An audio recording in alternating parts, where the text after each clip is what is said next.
এবারের দুর্গাপূজায় ভাবলাম নবমীর সকালবেলায় মা দুর্গার কাছে সকাল সকাল অঞ্জলি দিব। মা দুর্গার কাছে অঞ্জলি দিব, তাই শাড়ি না পরলে কি চলে? আর এই শাড়িটা আমার বিয়ের সময় আমার বড়দি গিফট করেছিল। সো কেমন আছেন সবাই? আমি তো মোটামুটি ভালোই আছি। সকাল সকাল ঘুম থেকে উঠে স্নান করে রেডি হয়ে গিয়েছি আর শাড়িটা নামিয়ে পরে ফেলেছি। আজ থেকে প্রায় 13.5 বছর আগের শাড়িটা। সযত্নে গুছিয়ে রাখলে কোনো জিনিসই পুরনো হয়ে যায় না, শুধু পুরনো জিনিসটারও যত্ন করতে হয়। এর আগে বহুবার এই শাড়িটা পরেছিলাম, তাই আজকে অনেক দিন পরে এই শাড়িটা নামিয়ে নিলাম নবমীর সকালে অঞ্জলি দিতে যাব বলে। খুব সকাল সকাল ঘুম থেকে উঠেছি আর খুব বেসিক একটা মেকআপ করেছি। ময়শ্চারাইজারের সাথে একটু ফাউন্ডেশন মিক্স করে আমি মুখে লাগিয়ে নিয়েছি, তার সাথে একটু লুজ পাউডার দিয়েছি। মানে খুবই সিম্পল ভাবে সেজেছি। শাড়ি না পরে যদি সালোয়ার কামিজ পরতাম তাহলে হয়তো আমি এইভাবেই চলে যেতাম, জাস্ট একটু মুখে স্নো পাউডার লাগিয়ে। আর অষ্টমীর দিন বিকালবেলা যেহেতু গাজরাটা কিনে নিয়ে এসেছিলাম, একদম ফ্রেশ ছিল, তাই ভাবলাম চুলে গাজরাটা লাগিয়ে ফেলি, একটা খোপা করে ফেলি।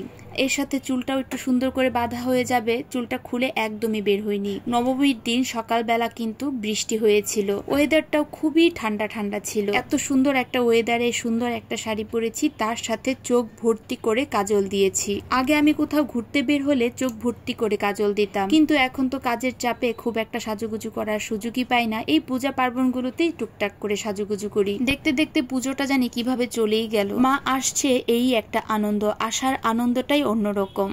পুজোর গন্ধটাই সুন্দর। মা চলে গেলে মনটা বড়ই কষ্ট লাগে। ব্যাস কথা বলতে বলতে কিন্তু আমি রেডি হয়ে গিয়েছি। একটা টিপ পরে নিলাম, তার সাথে সিঁথিতে সিঁদুর, আর গোল্ডের এই ছোট কানেরটা পরে নিলাম, তার সাথে পলা পরে নিলাম, আর হাতে একটা বালার মতো চুড়ি পরে নিয়েছি, তার সাথে ময়ূরকণ্ঠী এই চেইনটা। একদম খুবই সিম্পল ভাবে সেজেছি, কোনো হেভি মেকআপ একদম করিনি।